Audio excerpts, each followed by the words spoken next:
So this is basically what we are covering today. We look really at the resources in our model, and this fits us directly into the purpose and if you want leadership.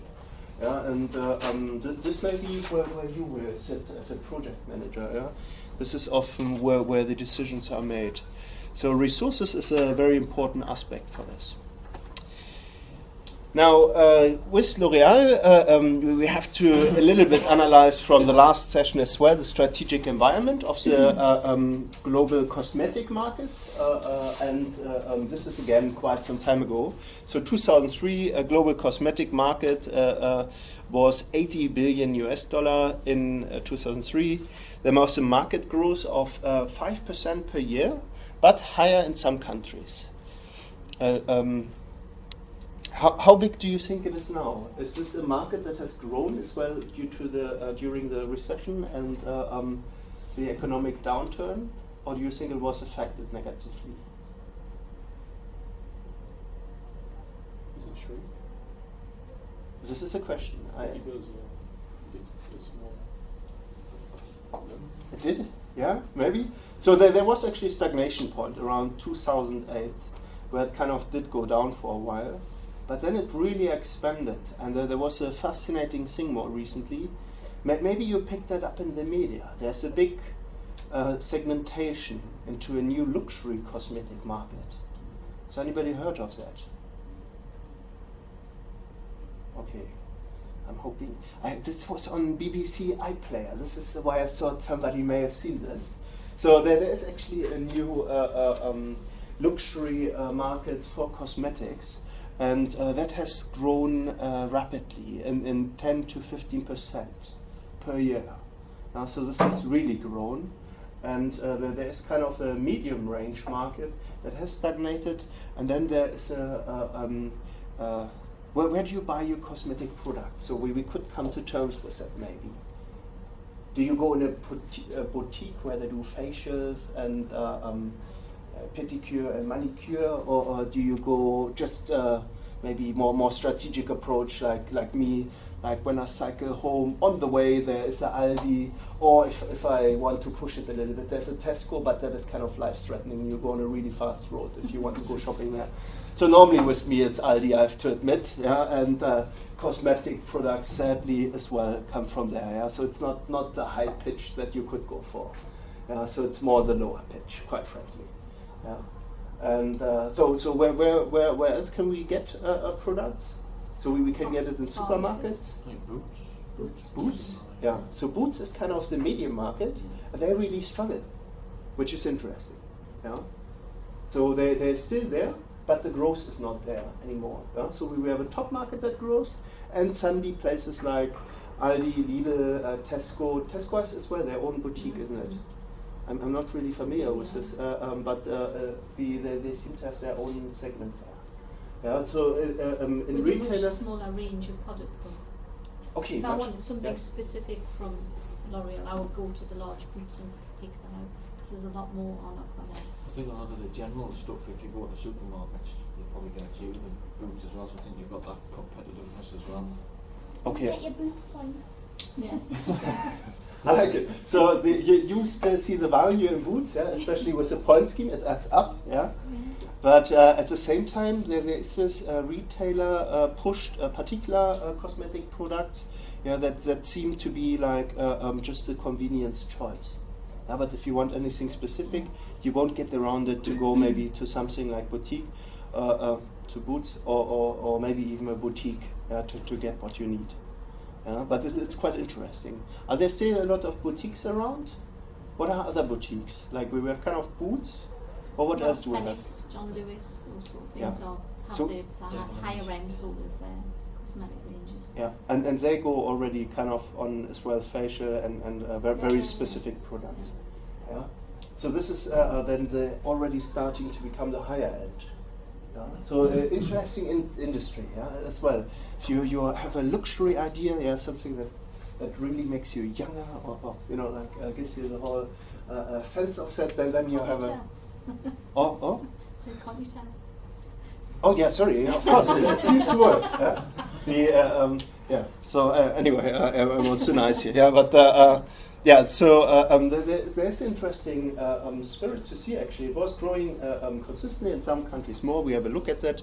So example, yeah, where the, oh, I shouldn't really phrase it that way, but there was 50% of the market share was based in France, L'Oréal. Where is L'Oréal based? France. Yeah, it's a French company, so not surprisingly they are dominating the French market. Then Estée Lauder is oh, I see. So you get the idea. Yeah? So this is basically market share, how it's dominated. This is based in the USA. I'm surprised, I didn't realise that. And oh, how do you say that? Shiseido? Shiseido. Shiseido. Shiseido. And Japanese is always up in Shiseido. Yeah, something like that. Anyway, so Japan-based. Yeah, so there you go. Other large companies are Procter and Gamble. We have some here around the corner. Yeah, they do as well perfumes here locally. Longbenten. If you want to go bowling and you feel like a long walk, just get out Longbenten and walk to the bowling alley, I think. And then you walk past it. Yeah. Closer. Yeah. Okay. Yeah. But yeah, you get past it. So they as well in it. Then we have a few other ones. Gillette as well, quite famous from the US. Then Nivea from Germany, and there are many more. Yeah, so it's actually a market that is fragmented, but very profitable. Yeah. So my favorite product that I realized this Christmas again. I bought my parents, my mother, aloe vera, and the irony is that this grows everywhere in the places where we met. So you could actually go in the garden and just squeeze the plant and have the same thing, but I paid a lot of money for that, so clearly didn't think it through. But refillable at the time. Yeah. Okay, so then analyzing the environment even further, environmental factors. Degree of turbulence, you may remember that from last week. There's slow change. Why is that? Or are you quite happy to experiment around with your cosmetics? Yeah, no, I was going to say people get used to a product and they stick to one brand generally. So. Yeah. It's usually when you go somewhere and you can't get what you want, you think, well, I'll have to try the next best thing, or that's when you try to. Is there a degree of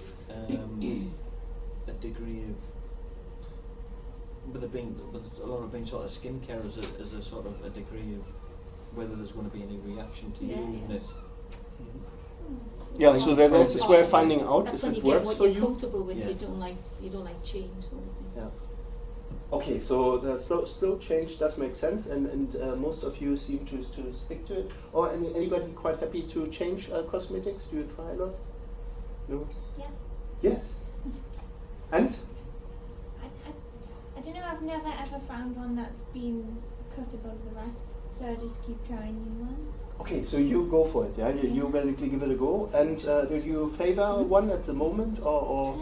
I've just started using one actually by, Fujifilm. Mm-hmm. They have Fujifilm? Yeah. Oh, wow, okay. They have a cosmetics range. Yeah. And they specialise in something sort of nanotechnology. Oh, yeah. And it makes no difference. That makes no. I mean, I don't know. They say that this certain serum that you put on your face will make it better or something, but it makes it soft. But that's about it. But it fulfills the purpose, yeah. So you have already the criteria, makes it soft, yeah. And then. But then there's things that are a lot cheaper that probably do the same thing. Okay. Do you know what I mean? Okay, so at the moment you are happy to budget kind of against the experimentation, yeah. Just try. Okay. I think as well, it aims towards a younger market because they are more experimental. But when you get older, you tend to stick with what you know, sort of thing. I can speak from experience. Okay. So there is like an element of experimentation, but it may move, yeah, with your demography. Yeah. So this is quite good because then it's a predictable market, few opportunities. So once you have established, there are only few that kind of compete with you. If you're in there, it's pretty safe. Yeah. Then pastel, again, this is quite done on a surface level. Some issues, but not crucial. Yeah. So There are some have to do with acidities, and like particular products are not allowed to be in some countries and not in others. Life cycle analysis is actually quite mature. Tough for new entrants, need to innovate. We still have a few international markets that are not very mature. Yeah, so there is a certain element from that. Then key factors for success. Branding, as we just recognized, yeah, so everybody actually kind of pinpointed towards brands. Then as well distribution and maybe product innovation. Yeah, so you gave already wonderful example there of new nanotechnologies. Yeah, so this is very impressive. Need for all three left, and this is only the start of the strategic development, right? It continues. If you go in the 5 force analysis, competition is high, customer power is very high. Yeah, so this is quite a tough one. So tough for new entrants and existing companies such as Shishido. I don't do a good job there. Yeah. The 4 links analysis, no alliances or complementers necessarily. Is that true? More recently, we have actually combinations, do we? Yeah, Gillette. Do you know how you're saying Gillette before? Is that not owned by Procter & Gamble? Yes, it is. It's one of the brands, yeah. Yeah. So we have actually now a few partnering up with shaving products. So they try to sophisticate the former perception of what shaving is all about. So they're actually creams now as well that you use before and after to kind of extend the range. But that is now the Gillette example that you gave me. So I'm not sure that I spun off there in the right direction. But we see now actually quite a few alliances, especially in the mid-market range, yeah, where there is this kind of stagnation going on. Well, I thought you meant 2 companies coming together, but you're talking about 2 products coming together. This is the beef. This is. Yeah, but this was the idea. So so Procter and Gamble basically. All right, so both companies and products. Yeah, and they have they acquired them? Do you know this?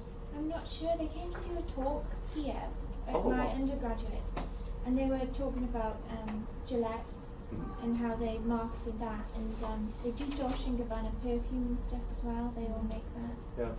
But okay, so I don't know if they've actually acquired them or if it's just got like a spin-off from them. I think the perfume is probably an alliance where they just share the resources Yeah. for actually bottling it. So this is what Procter & Gamble has a wonderful facility just up the road. And if you're on the metro and the wind comes from the right direction, you may sniff it. One was zooming past. Actually, I don't really use the metro. This may not be true. You may need very strong wind from one side and open windows to actually get that. But interesting. Yeah. So there is actually a shift, and now we see a lot kind of alliances or shared models. How about your home markets? Are the brands the same? Did you have as well Gillette? and are the product names the same? Well, when you travel, you go overseas. Do you find the same product name or? It might have a different name, but it's the same product, isn't it? Like Nivea and like so, I'm guessing. Yeah. Yes. Is it not totally? Sometimes you see variations, but the same Yeah. the same brand. Yeah. Okay, so the brands are kind of the same. Yeah. Okay, this is interesting. But is the actual stuff in the tin, I feel like, is it the same? Is that going to vary from continent to continent or country to country, depending on the type of population? Yeah, so products are actually kind of country specific a lot in cosmetics. Yeah, think about it. Yeah, in northern Scandinavia, you may need. This is a bad stereotypical thing, but you may need less sunblocker. But I've just thought about that because I remember that my friends put just the makeup on and it was a sunblocker as well. Okay, maybe this is not true, but they have different branding ranges. Yeah. Yeah, in Spain, it's very much based on oil and coconut. Yeah. Everything smells of oil and coconut. Whereas here we don't sell that. kind of stuff. But they have different skins there. Spanish have a different skin to us. Yeah, so sun intensity gives you more of a tan, so you want, of course, a matching. In Indonesia, they put white in the sunblock, so because they're like they're set on being whiter than darker tans. So it's weird. when you're trying to get sun cream, it's all got white in it. I don't want this. I want to get a tan. Want to get brown? Oh, you come home and you're suddenly tanned. Okay, so you notice that there are a lot of subtle variations. And some of the products have as well chemical implications. So, for example, the whitening is kind of often associated with as well bleaching. Yeah? There are some odd products that wouldn't legitimately make it in other markets. Yeah? Given low strengths in other areas, perhaps try to build such things, and we did in fact. Immediate competition, L'Oreal is quite strong. So they are kind of a dominator. Difficult for new entrants. They have like their three main kind of competitors that they're in with that they are basically sharing the market with. Then immediate customers, major cosmetic retailers are important, and again difficult for new entrants to actually establish there. So it's quite a tough one.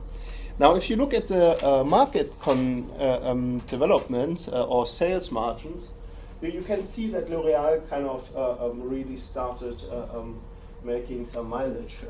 Closest competitor was Estée Lauder, but you can see that the Japanese brand came as well in quite strong and then kind of lost it a little bit. Actually, I don't have any current data on them. Does anybody use them? No? Okay. Gifts. Gifts, good or bad? Yeah, no, it's nice. It's nice. Nice. Very simple. Nice. Classic. That's okay. Classic. Do you think that would have been like a marketing sort of ploy or something to give it that peak? Yeah, probably. This is particularly typical for entering new markets and then finally finding resonance with the market population. Would a recession in the economy have an effect like that? Because did Japan not go through a recession in 2002-ish? You could think so. To be honest, with cosmetics, we have kind of seen the counter effect. So people seem to still spend actually quite a big margin on this, surprisingly. I would have thought that this is probably an easy way to save, but maybe it's opposite. Yeah? So people, even if they don't have money, the money that they spend is for nice looking beautiful. Yeah? Something like that. Yeah.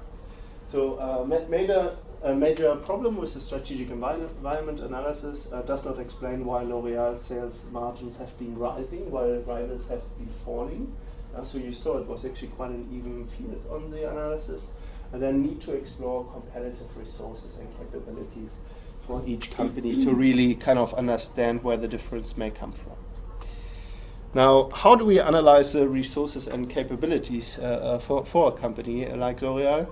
Well, their annual sales is nearly 17 billion in 2003. Annual profits around 2 billion. So what does it mean? Is this good? 2 billion on 17? Well, what does it mean? What is the margin roughly, percentage-wise? Yeah. Yeah, a little bit more. Yeah? So it's somewhere 15. Yeah? So this is pretty good. Yeah? And headquarter is in Paris, with particular strong sales in Europe, strong emphasis on brands, good distribution, and technical innovation. So they're really good in probably as well nanotechnologies now. Yeah? And here a poster from Cape Town, South Africa. It's for the time when I lived there. So it's very authentic. Yeah? So L'Oreal, because you are worth it. Who? Oh yeah, Cool. That's what she says in a very Geordie accent. Because you're worth it. And it comes across really. She's very beautiful, but she needs to get change. Okay. Maybe just some music, yeah? Yes.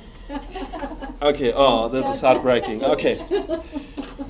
Okay. What are the strategic resources and capabilities of L'Oreal? Well, clearly beautiful people that kind of represent them. But next to that, three fundamental questions. Why are strategic resources and capabilities important for L'Oréal?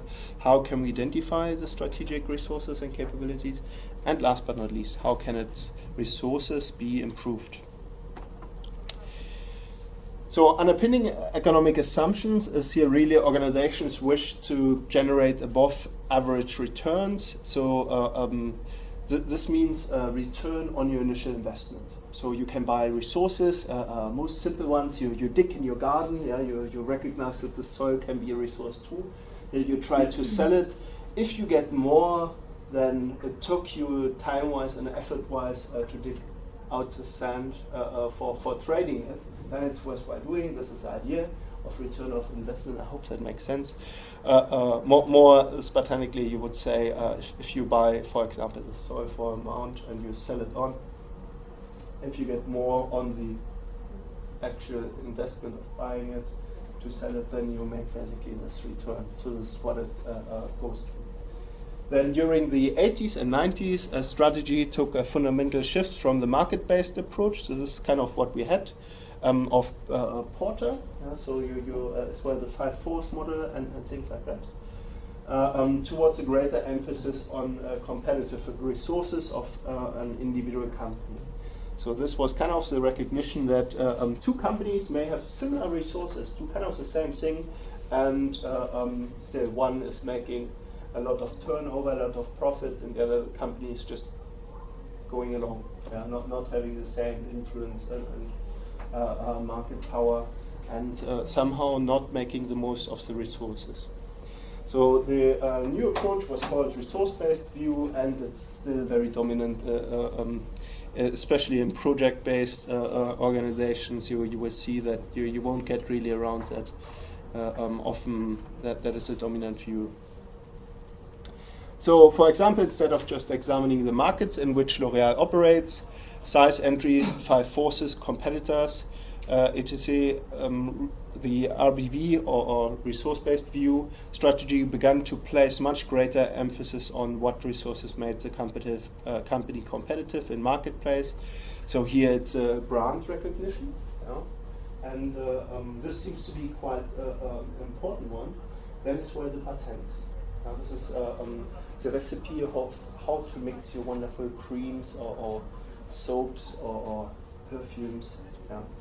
If you want to get an insight into the perfume business, because you want to see the technical side too, there's a wonderful novel by Patrick Süskind, The Perfume. If you want to really get your head around that wonderful novel, then you will see perfume very differently.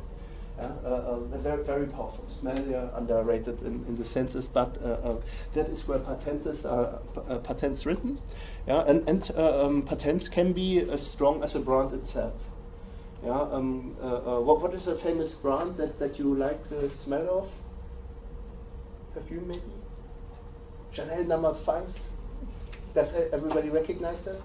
Okay, some people smile. You may have.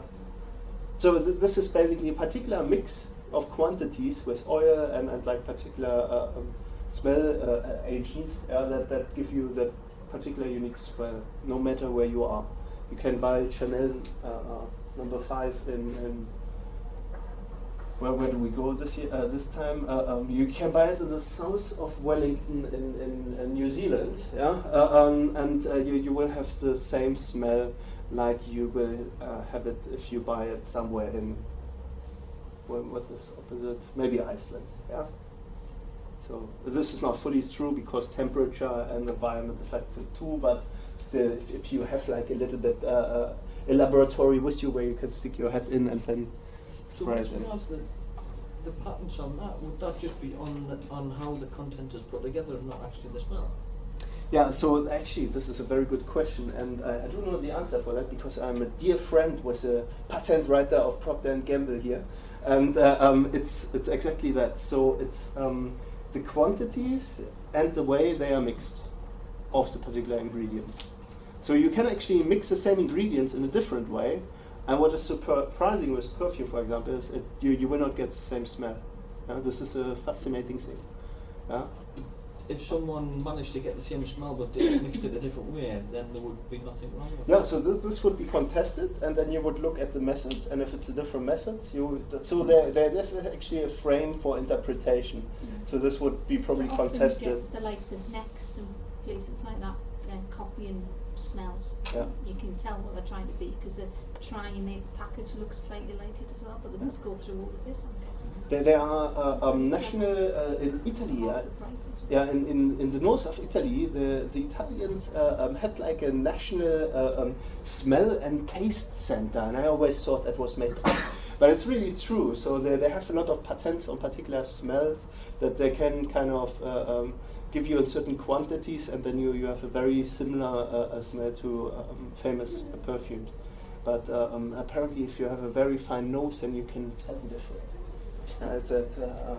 Because there's as well an after smell and the first impression, so there's a whole formula to it. Again, I recommend here Patrick Süßken's perfume if you want to read more about this. Yeah, it's a quick read, just 120 pages novel, so it's good. Okay, so let's have a quick look actually what the differences are. So here with strategic resources, you have two important factors. One, because why resources and capabilities are important in strategy, because they deliver value added. Yeah, and this is value added at L'Oréal, the company's profile over time. Yeah, and then you have as well because they deliver competitive advantage. And the competitive advantage at L'Oréal is its brands, patents, distribution, and this is as well something that we normally account towards the capabilities. So that you can actually kind of, patents is kind of capabilities kind of framed. We have found a way of doing it that are so unique that you want to patent it. And if you had the Procter & Gamble talk, normally they say as well as something like that, with some we write patents, and with others where we know that we are so innovative and so far ahead, we don't even write a patent, we keep it a secret. But did you have that talk? It was a while ago. Oh, what was another Just sentence? remember him saying that Matthew McConaughey, when he came to do his Dolce & Gabbana The One, was very hard to work with. And I was thinking, oh, that's interesting. So that's what I took away from that.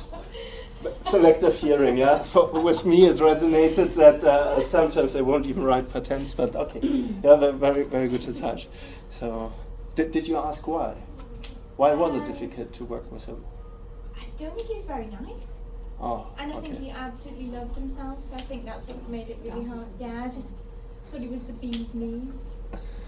Oh, well, I mean, he has a name in that area, so yeah.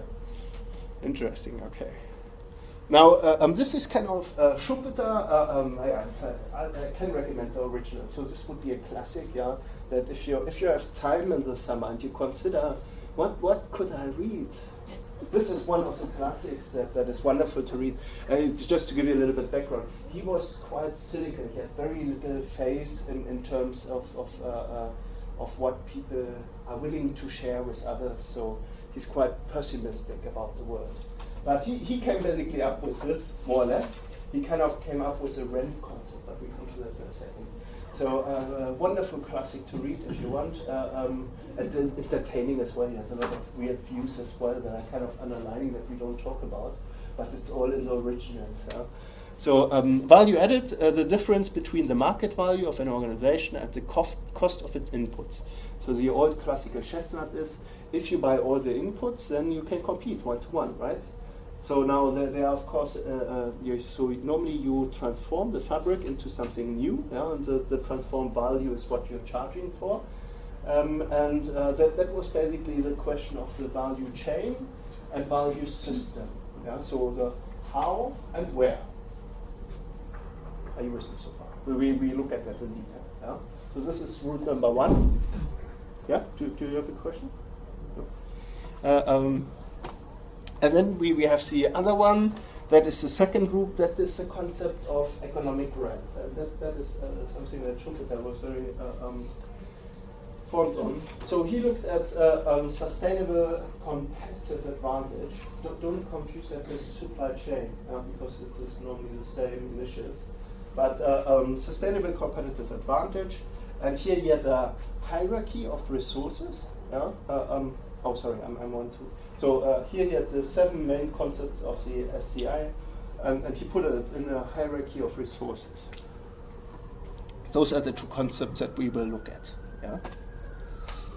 Oh, and value added can, of course, contribute to the sustainable competitive advantage and vice versa. So this is basically where additional value comes from. Yeah, I hope that makes sense. Now, resources are difficult to analyze because many of them are vague or difficult to identify. Like, for example, organizational skills. I often do this. You ask the company, what do you need in your company? And then people like me, this is a research area that I do, so I come and analyze what they actually do and write them down what that is, because in the company they have looked at it, they made it work. Yeah. So you have to kind of make sure that. So if let's go, perfume is quite ambiguous. It's a lot automated. But if you go with something like potato crisp, to again my lovely example from the past, you will see that you can kind of have somebody that can operate different machines. So it's a technician that has to have a little bit of IT skills as well. Minor percentage of programming, and then you have a functional unit for the manufacturing. And then you can decide people that pack. There's a certain format how you can pack, or you can have a machine that basically fires it into boxes. And this is then a question of what you like.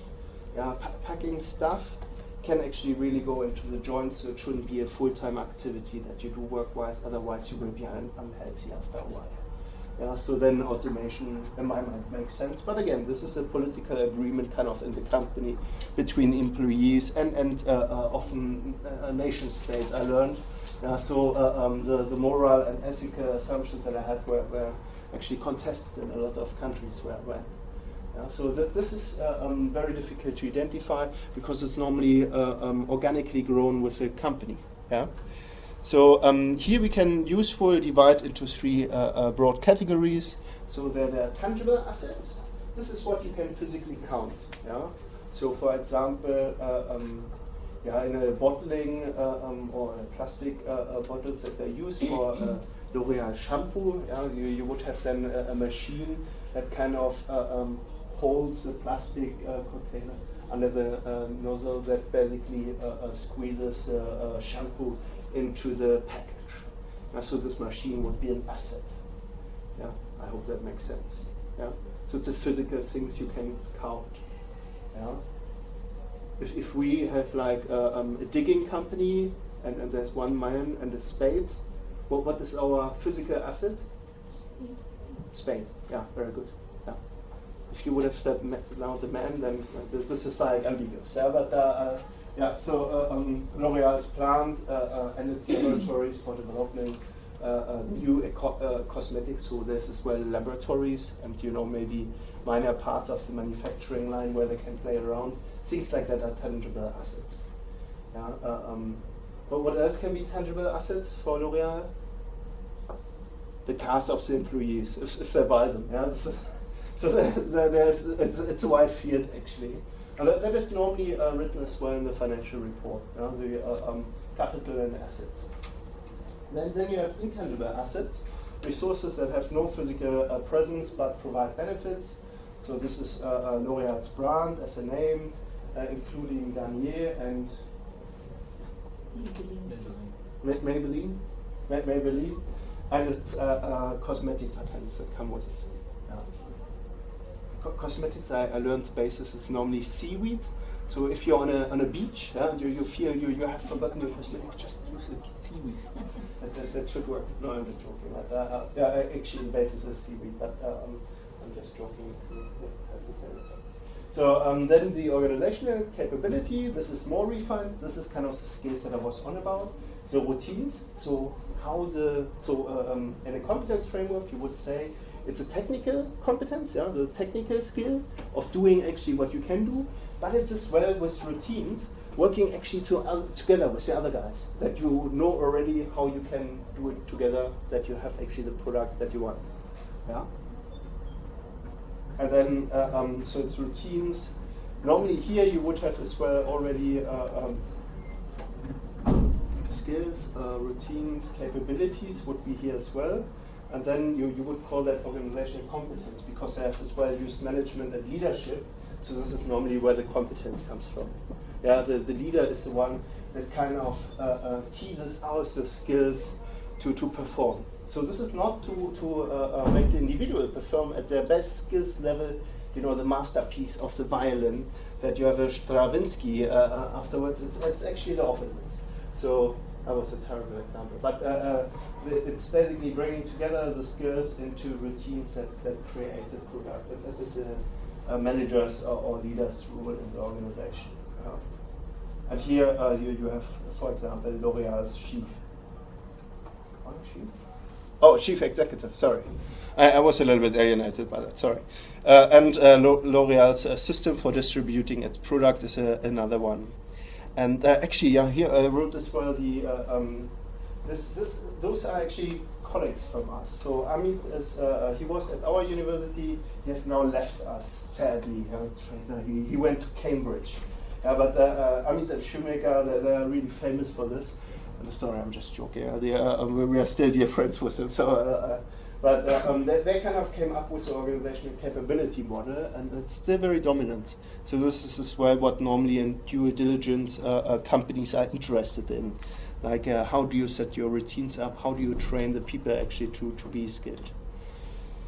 Then, and maybe another one. So as project managers, we often provide this as well as a service. Yeah, so if you have a supply chain and you have figured out here how to build like large housing projects or lovely planes, you may advertise it at governmental level to another country to tell them how to train their workforce to actually perform on that level. Yeah, we do that a lot on large international contracts nowadays. It's the standard motto.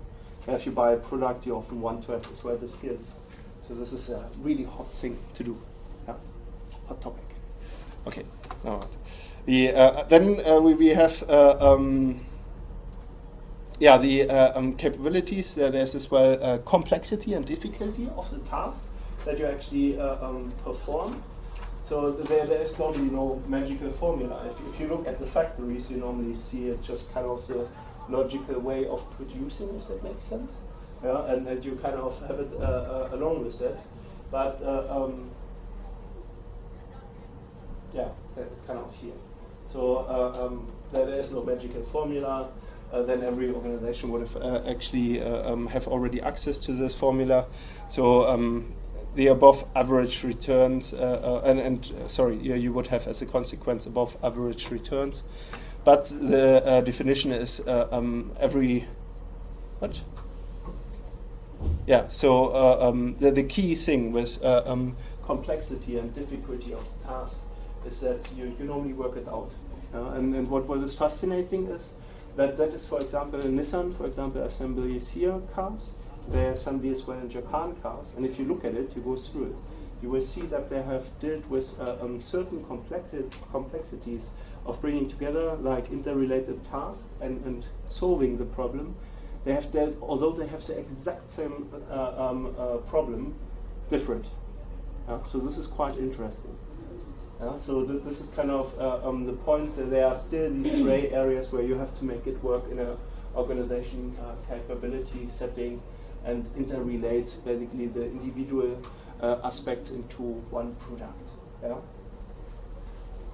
So the models itself make more sense in particular organizational setting, but and this is for you to figure out what one you are facing. But we can start with a broad examination of resources and capabilities in the by breaking it first down by market. So here we have best L'Oréal sales by area by Western Europe, North America, and then the rest of the world. So you can see they're dominating really Europe.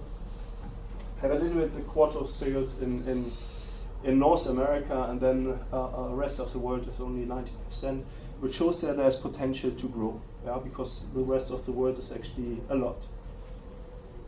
And then if you look by products, so I'm kind of in the I focus here with L'Oreal really on hair care. I have only hair care products from them, sadly.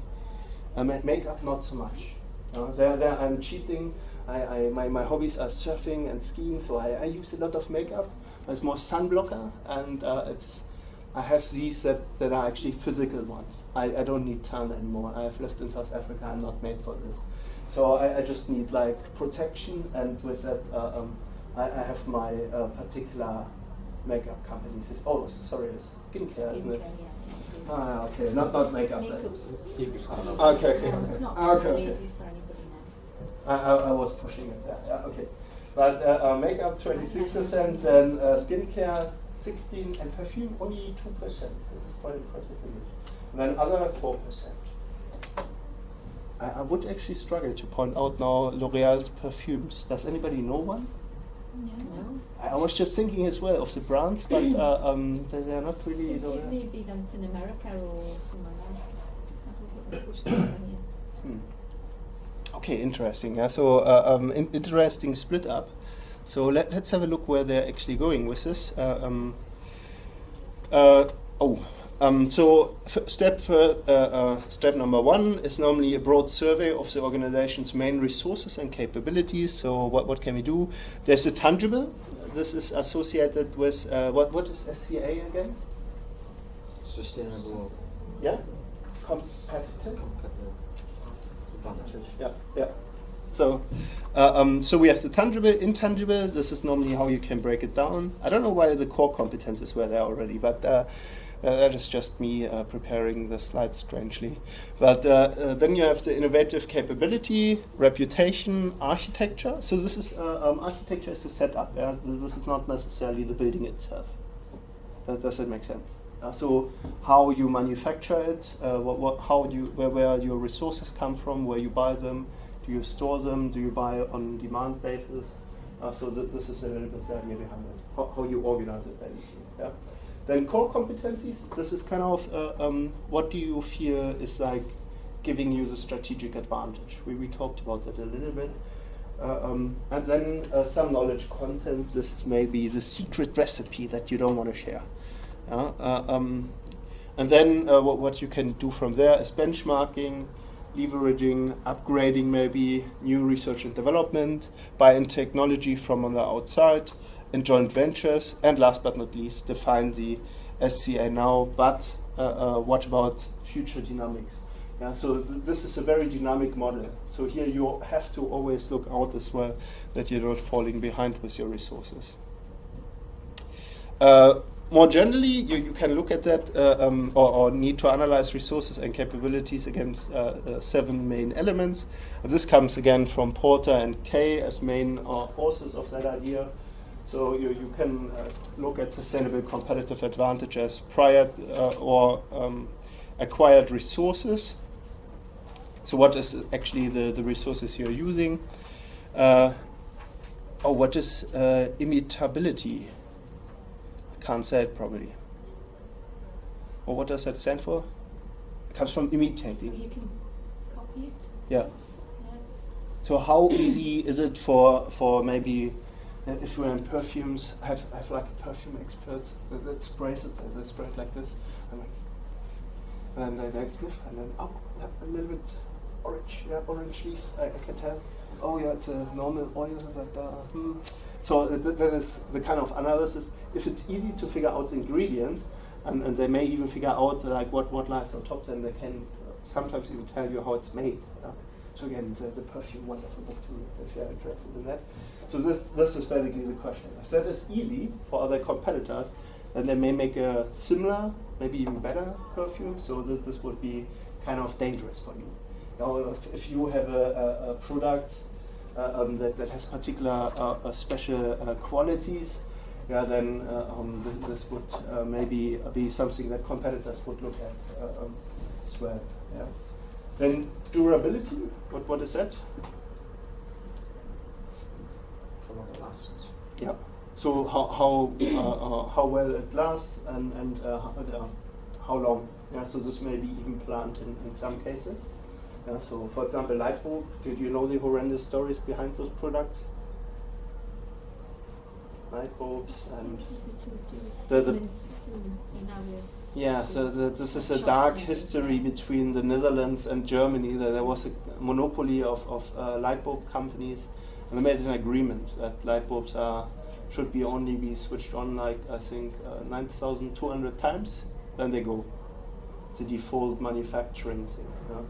So that there are dark histories to this, and it's still, so you can try it. This is, by the way, a lot of switching on and off, and then it will bring your light bulb down. But if you want to try, 9,200 times, on off, on off. Maybe you can recruit, like family or like friends to be in with it, and you have to count as well. Otherwise. So it's actually, but durability maybe even plant. So this is an interesting But one. to a certain extent, that still applies, because the likes of washing machines and microwaves say that the Absolutely. lifespans are like 3 Worse, to 5 you name it. Houses, cars, this is actually what we do. But with houses, we do an interesting thing where we build it for 15 years and then live in them for 100 years, which is I haven't figured that out. But appropriability, what could that be? Actually, I think I have the following slide as well. We were guessing around, but what could that be? How applicable to the market? Yeah. So you may have a product that kind of opens up a market, but somebody may develop a product that kind of really fulfills that need for the user or customers. Yeah. For example, texting. Isn't that the famous? Didn't we have that on the slide with Nokia? Who would use the texting function if they could call? That was a famous quote given to Nokia when they invented the texting function. Did we not have that? And then 10 years later, who would call if they could text? Yeah. So there's a switching. You can decide on which side you are. Yeah? So this is quite an interesting one. Yeah. If this were stopped, I speak now. Like kind of my speech recognition works very well. I recommend make a lot of YouTube videos.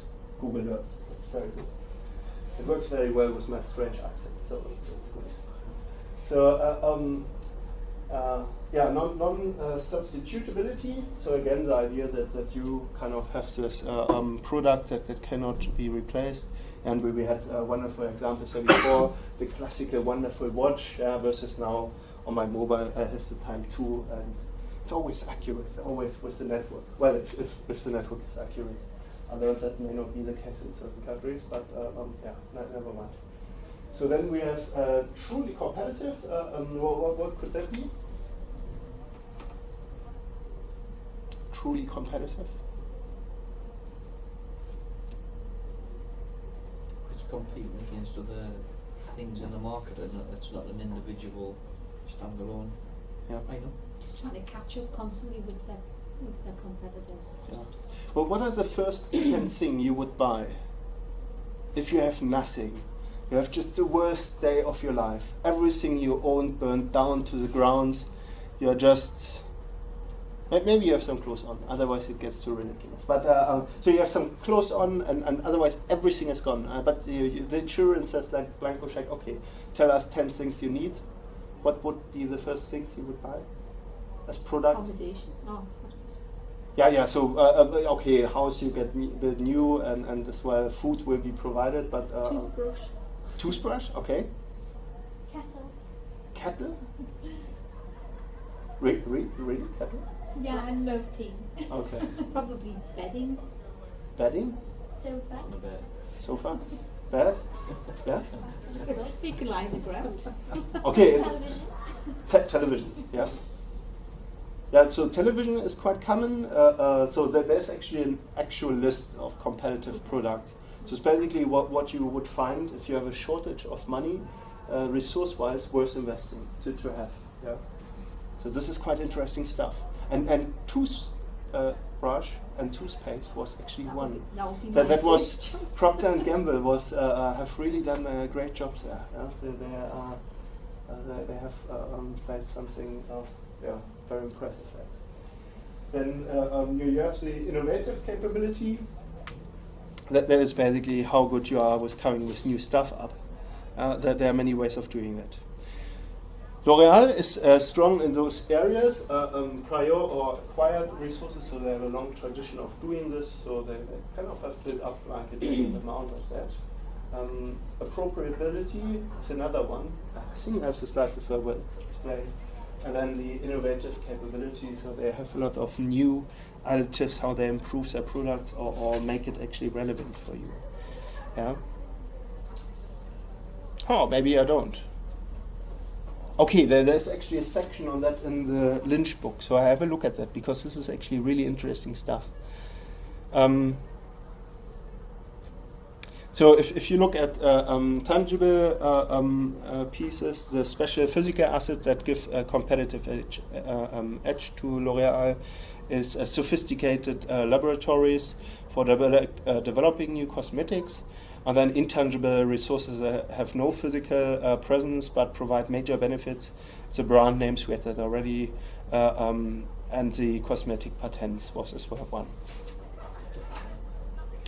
Yeah, the things in the intangible would be things like, I'm just thinking specifically for cosmetics, would be like ethics, you know, like the no test on animals and that sort of thing. L'Oreal test on animals.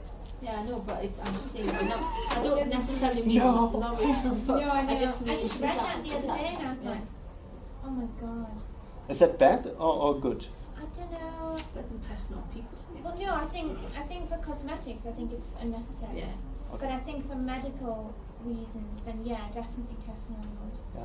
But I think that not to look good.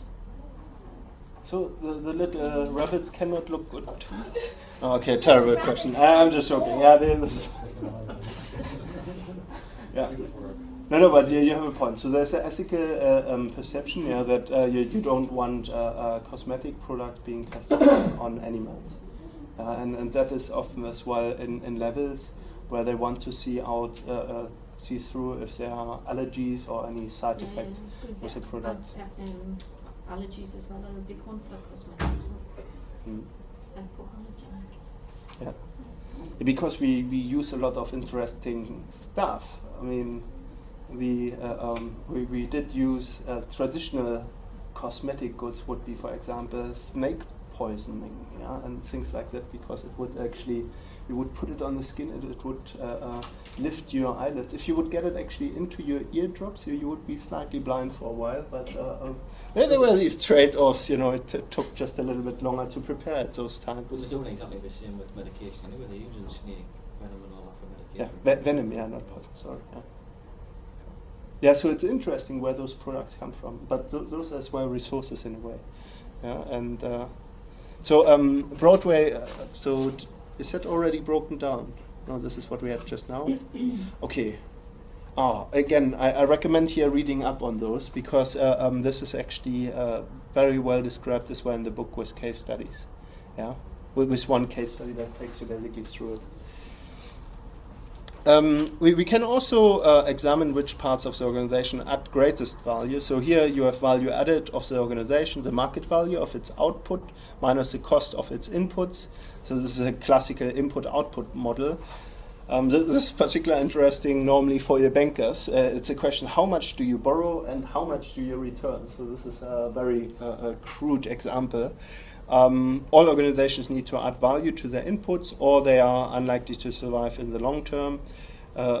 This is mostly true. We have as well examples where we see that the input is more expensive and they don't actually kind of create more value, and they still survive. That has to do with company size at the moment. So that is actually very worrying.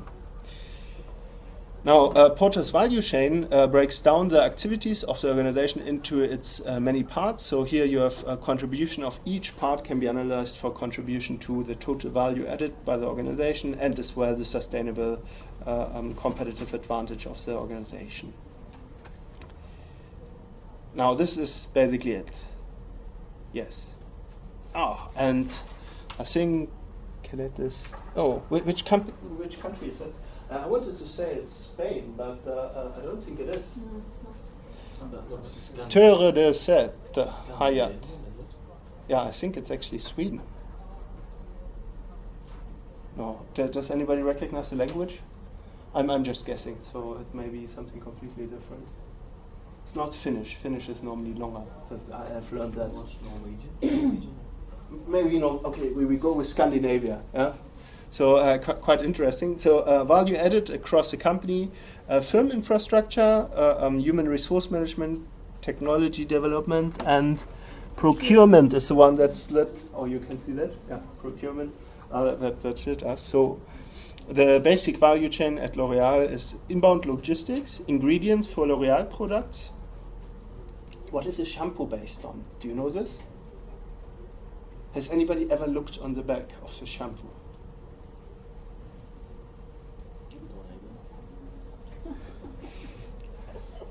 Okay, we are on thin ice here. Yeah.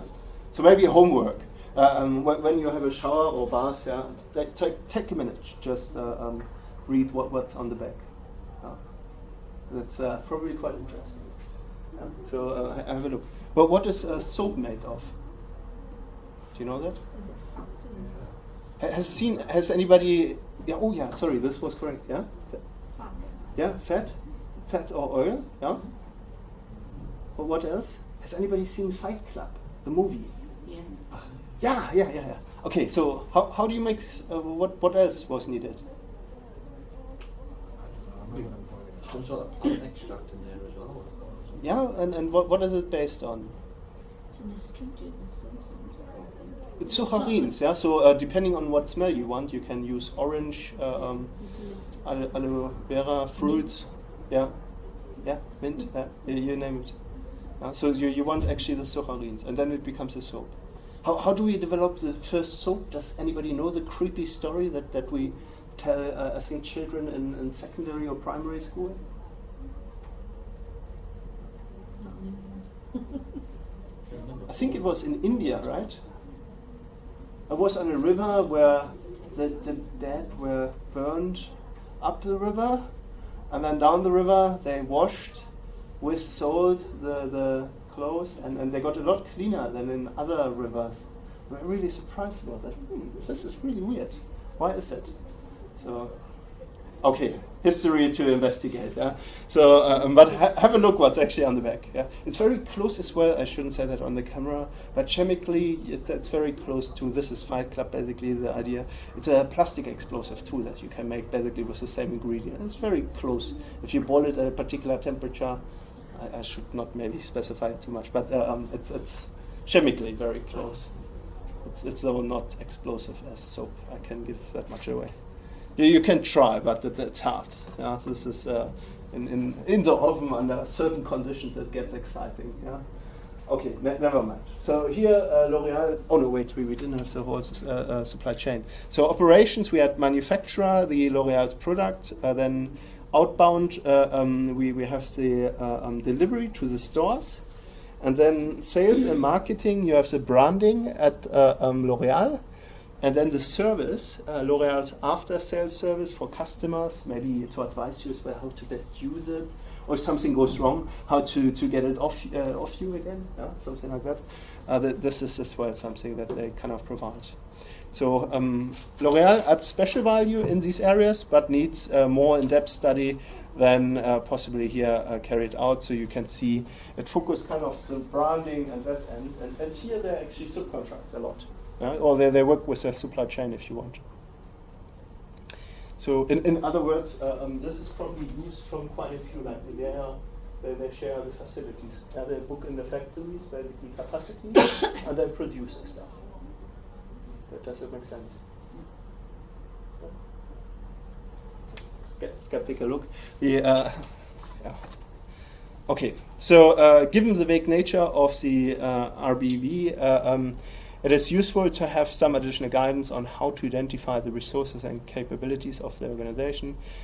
From a number of strategy studies, 3 areas may provide particular useful, distinctive capabilities.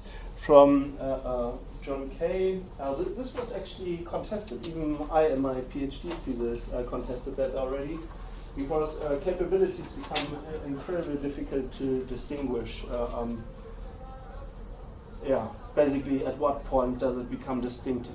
Because if you look at the movements of people, we are doing incredible similar movements. So it's an interesting thing actually.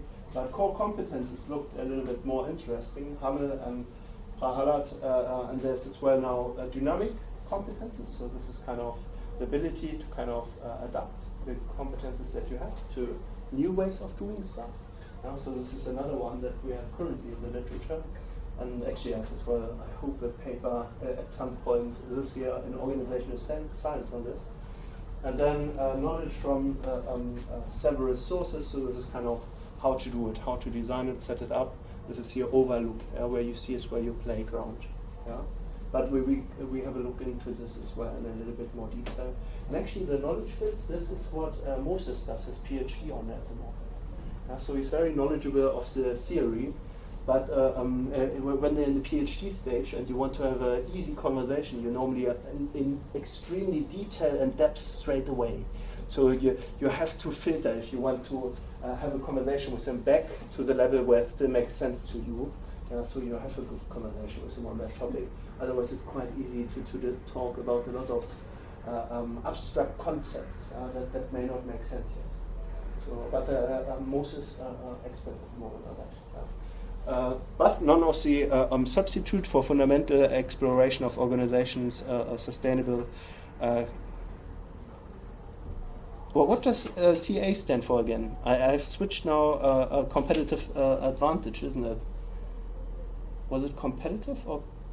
Yeah, it is. Yeah, and it's sources of value added. Yeah. Okay. This is a model kind of unfolded from K. So here distinctive capabilities came from the architecture, the network or relationships both within and outside the firm. And so this is not so much like physical. It can be physical if you have offices, how people are sitting together. But it's as well for you as a project manager, this is as well very relevant. How do you have actually networks if you do the main contracting? How do you know the subcontractors? Do you have a range of subcontractors that you're aware of? If you don't have them, not a problem. Do you know the right networks, where to find them, where to get feedback as well back from them? So this could be architecture if you want. Then reputation, the standing of the firm in the community at large. So the networks that I just referred to, they may tell you if they can deliver the product that they're doing, if they are reliable on that. But you may look for other reputation.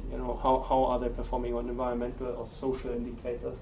So there is as well the potential to have other indicators than just performing the job.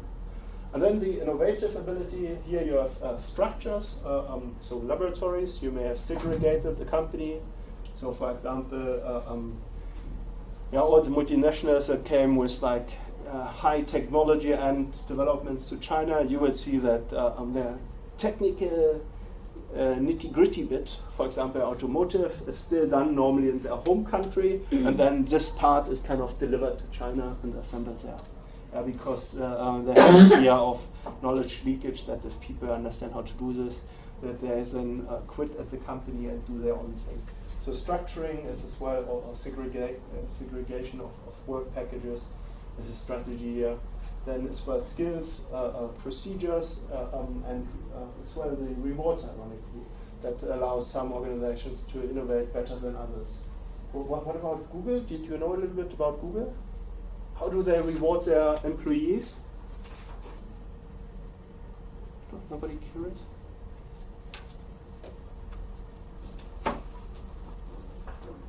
So what is work at Google like? What do you think? Is it intense? Intense. Okay, I like that. Intense, but in what way? Is it like a university? Is it like a factory floor? Is it like a call center? Is it quite formal? Is it like a bank? Where you all like a call center, like open plan and lots of noise and people mushing around. I don't know whether it is or not. Have a look. It's open. Google headquarters in London. I recommend that you have a stroll around. It's basically like a university campus, and they have like seating areas with sofa corners and Starbucks. And the really strange thing is, I tried to get a research grant with them going. And it's all for free. So there's as well Starbucks and you queue, and it's just wonderful. I'm very impressed. They have sport facilities. They encourage you to kind of just socialize. And you can play table tennis and pool billiard, table football. All centres are like that now. Really? Oh, I thought that university would follow this through, but no table tennis for me so far. It's a frustrating experience. Yeah, but yeah, I know. At the moment, this is the starting point. But somebody took the what do you call it? Bets? Oh, yeah, they're gone. Who did this? It's terrible. Yeah, okay. But we're starting to change as well a little bit. Yeah. So those are procedures and rewards that create a different environment. That they're just more open. So check it out. Google is as well pretty cool. What is Carl Smith or something? The Inner Workings of Google. We have the book in the library. It's well beautiful read. I can recommend it. But very different view of. They don't do skills. This is quite interesting. So they look at something else. Yeah. I give you the key here. It's the curiosity and intelligence to try to make it work in a way that works for you. This is basically the key. And it's replacing basically the traditional notion of skill in that organization. Now with this you have as well the core competences. So this is a group of production skills, technologies that enables an organization to provide a particular benefit to customers. So this is what I worked a lot with automotive. So they have normally kind of mapped that out around this. And you are being sequenced as well. Yeah, so this is slightly terrifying if you work on a line with machines. Then you will come to that point that you realize, okay, if the machine is quicker than you, then you have to pick up your pace or find a way of keeping the speed. Otherwise, you become the weakest link. So from a logical point, core competences is a very hard concept. This normally doesn't mean that people get made redundant, but it means that you may not want to be on that line. You may want to become a technician that looks after the line, or actually sets the line up for the production you want to do, something like that. Yeah. Hamel and Prahalat, they were kind of leading in that area. And they have interesting concepts that are very applicable, actually. It can be built in a variety of ways in existing and new products to deliver competitive advantage. So here the three distinguishing ones are really customer value, must make a real impact on how the customer perceives the organization. Then competitor differentiation. So competences must be unique against competition. And then extendable, more competencies need to be capable of providing the basis for products or services that go beyond those currently available. So this is as well Apple again. You may have been to an Apple store. What does a genius? We discussed that last time. What happened? Somebody broke the mobile, and what happened? Did they repair it? Just replaced it. Yeah, this is a dream situation. You came with your wonderful mobile that just broke, and you get a new one. So this is very happy customers. Yeah. No, this is of course where Apple sets a benchmark, and when I come back with my broken egg after cycling home back to Aldi and say like, look, the egg was broken, they are just looking at me in disbelief. So this is very sad. Yeah, they are not at that standard. They should give me a new egg. That is what I wanted. Yeah, but clearly not there yet. Okay, then we have the knowledge can deliver as well. Can deliver as well. Sustainable competitive advantage. So here it's again the tacit versus explicit knowledge that is the old chestnut. And this is a terrible concept for many reasons, but I will still explain it because you will find it wherever you go. And companies struggle with this a lot. So if companies using that, there's a gray area, basically between, well, if you have explicit knowledge, you have implicit, and then there's tacit. So those are the three definitions. I'll give you the definitions that we have so far. Difficult to specify, fuzzy, perhaps complex, often unrecorded. So it's kind of... So what I will first explain implicit. So implicit is what you kind of take away as an experience of how you make sense of your body. You may see that in sport, somebody runs and still smiles, and you run, same speed maybe, but you sweat and it's really painful. And innerly, you are certainly not in the stage to smile, whilst that person clearly is. Now you could say that it's training and many other factors, but internally, it's a very different, implicit, it's very different experience. So although you're doing the same thing, very different experience. If you would tell that to somebody, and there would be a different narrative, and it's very difficult to communicate, to actually explain how it will feel. Does that make sense? So slightly ambiguous. Then there's tacit knowledge. That is, you do something, and it is kind of, it was given in the implicit movement. So this is difficult to specify, perhaps complex, often unrecorded. So it could be tacitity. You have done something. You have worked with wood. Has somebody worked with wood? Yes. So there are actually different woods, and if you saw one, the old joke for anybody that goes to a carpenter or interior designer or actually works with wood.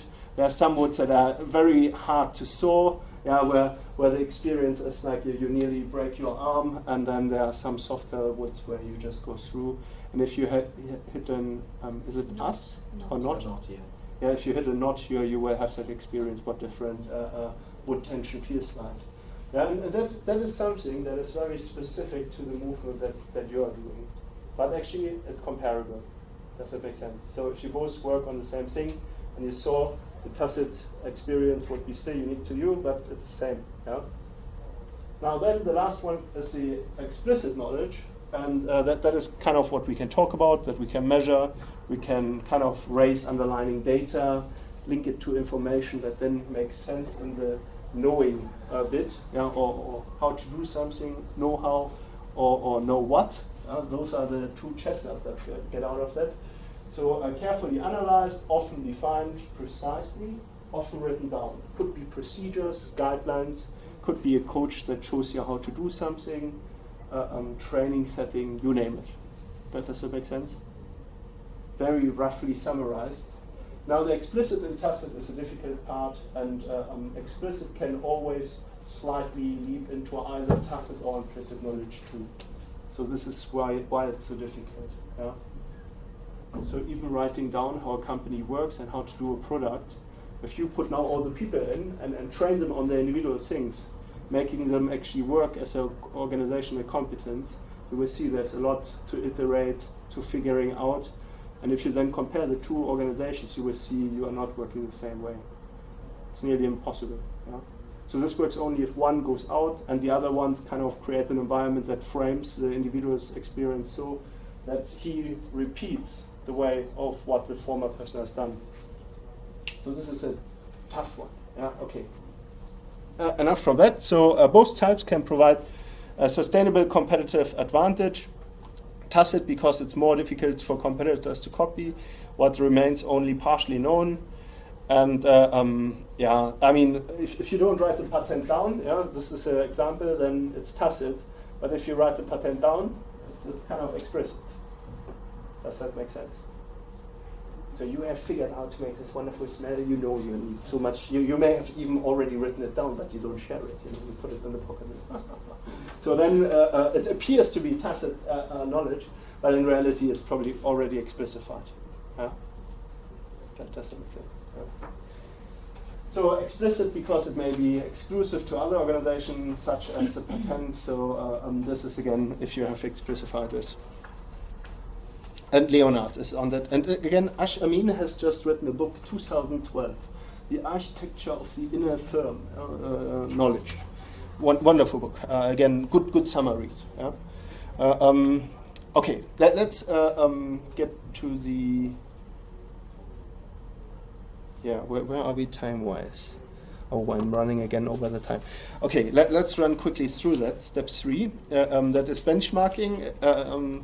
Comparison of practice with another organization considered to display best practice in its field or operation. I don't really like the term best practice because yeah, quite frankly, semantically, it's a disaster. So good practice is actually a better term to use. But the idea is you have recognized somebody that leads in that particular practice, and that you have identified as desirable to copy or use as a benchmark, compare yourself to. Now, with that, you basically agree to the competition. This is basically important to recognize too. So if you can benchmark, then you're competing probably on those aspects.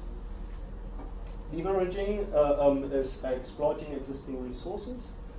This can go quite dangerously wrong as well. So we see that actually if, in a few companies that really struggled to kind of build up a proper portfolio again with innovative technologies, you can as well then just take all the current developments and not develop them further to have long sustainable value, but just exploit everything that you have at the time and maybe bring all the resources that you invested in the development to a halt. So this is normally how you have in a 5-year turnaround. So new CEO comes and makes a lot of profits with the product. And then you have kind of stopped the whole R&D, and then normally after 5 years the chairman CEO leaves anyway. So then the next one is in a very terrible position to actually make that away. But leveraging is actually the exploiting of existing resources. So especially if you have a long-term commitment, things like that are often then commercialized very quickly. So project-wise, this maybe is where something to watch out for. Upgrading resources, so through developing new resources, enhancing those that threatened by competition and adding complementary resources. So this may actually be even done in alliances or partnership forms. Again, cool case studies in Lynch chapter 4, if you want to see examples there. With L'Oreal, compares itself with the top companies, not necessarily in cosmetics. So they have actually looked at logistics companies a lot, and as well retailers, how they can make their own stores. I think in Spain and France they have L'Oreal stores, isn't it? Do you know any L'Oreal stores here? No, I'm not really aware of that either. I know that in the airport there was a L'Oreal section, so I assume that probably in France they have like a store that reflects that. That's you see the same Hugo Boss in the airport, probably that they have their own kind of stack of products, something like that. Is basically the extension then of a store. Then leveraging. L'Oreal makes assets work harder. So this is what I meant a little bit. So if you can trim something on productivity terms, then that is basically what you're looking at. Does leveraging always involve improving what you already have then? It can't just involve keeping what you already have, as they say. So for example, you have now a line that runs a certain product range, like one product per hour. If you then try to figure out to make it faster, it makes two products. An improvement involved. It's not just your current resources, it's when your current resources are made more effective. Yeah, so I mean, I'm concerned about the assets. So that means that that they have figured out like machines running times and have started to optimize. So for that you need engineers, and normally you run this well harder the materials, and so maintenance comes in and things like that. Yeah, I mean, your example, I was thinking, you have probably a more practical example than in mind, isn't it? Do you have an example in mind? No. I was just wondering, with the term exploiting existing assets, whether it always implicitly implies that leveraging involves an improvement in the previous model. Yeah, so okay, I give you the time. So for example, in projects you could train a team to use particular tools, like whatever machines you're using, and then you have your normal estimated time, but with extra training that maybe takes a day. You can make in the long run a week time maybe away. So time or cost are often implications. Yeah, I hope that makes sense. Then L'Oréal invests in new assets as well, upgrading resources. They did as well a lot of alternative supply, line productions. So they have actually experimented a lot with industrial engineering around, which is quite interesting. But I just know that for my L'Oréal product, I have a shampoo from them occasionally. And it's written on the back, so this is how I know it. I'm not sure if that is the explicit case of that. Now you have as well 3 additional approaches. Further future technology. This is R&D investment. This is what I was talking about. So leveraging goes often as well and to look, hey, what is in R&D? And then there are a lot of projects that kind of just consume all these like finance resources. And then they're like, hey, why don't we like look if that's good for the market? And often there's an intent between these projects, and it helps to carry them through. Research and development investment and market research programs to explore customer issues. There's of course a lot more. It's not just all.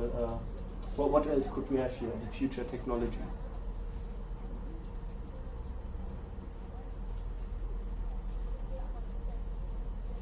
So we have, I suppose, research and development is very broad, isn't it? Robotics and that sort of thing. Yeah, automation, yeah, and as well digitalization or custom-made products, things like that could be as well part of it if you want. Yeah, but there's a lot more. It's really kind of tailoring your product more towards the customer. Interesting, coming back to the perfume, yeah, the Art Evoque sings still in Paris. If you travel ever to Grasse, yeah, it's a little village in the Provence, in the hills, just before kind of the Alps really start. You will see that you can still go in the perfumery where they make your tailored perfume for you. Where they basically where they try to find a scent that represents you. Yeah, but this is not so cool at the moment. We have not rediscovered that, but I would like to see that again, tailored smells. But it becomes very personal as well. Yeah? But okay, interesting phenomena. So yeah, so this is why I was highlighting that. So then buy-in technology from outside. So this is as well outsourcing versus kind of developing it yourself. It's always a possibility. From companies that have patents in one country but have not fully developed their potential in other countries. Yeah, so you may want to brand it under your name. So in Spain, for example, I noticed that a lot of the Nivea products have a different brand name in Spain. So there must be as well something going on at least last year December. Then joint ventures with other companies to combine resources. We talked about that already, and we have a few current examples there. Now, then we have as well kind of the future settings. So here you have kind of, in spite of initial resource analysis, there's always a significant problems with identifying the resources explicitly. Here you have things like technology changes, sometimes radically changing really how you do the product. Or competitors are also investigating in new resources and strategies. So you have actually industries that are more changeable, that are very pro kind of automating, digitalizing and manufacturing, and then you have industries that are maybe a little bit averse to that. You have then as well the markets and economics change in unexpected, sometimes radical ways. So this is what I meant in the UK, which is quite fascinating. There's this enormous growth on the luxury end. Yeah, so this is a test. Has anybody heard of a gold mask facial? No? Okay. Yeah, me neither to that point, but I thought maybe somebody else has. So apparently there's a market for that, and then again, like kind of in my Aldi, the product range has expanded. Yeah, I'm surprised when I'm cycling back home. I think, oh, all these shampoos, I have to make a choice here. That wasn't that great of a choice before, so there seems to be an adaptation to market conditions as well. Then we have as well the strategic dynamics. I mentioned that already, which is as well kind of the last step. But I think I call it with that for today. Any questions? Okay, thank you very much. We have now kind of the theoretical basis. Now we have to figure out what that all means. So this is basically what we are covering this semester. So you can already read up on this now. I will upload the assessment, with the agreed deadline. And Moses will talk you through the scenario. There's a project file as well for you to analyze. And then all the details are there. I mean, you work with Moses through it. Okay, thank you very much. And see you later. Robert, just a quick question. Just out do you know what the like of Colgate produce for umpteen different types of toothpaste?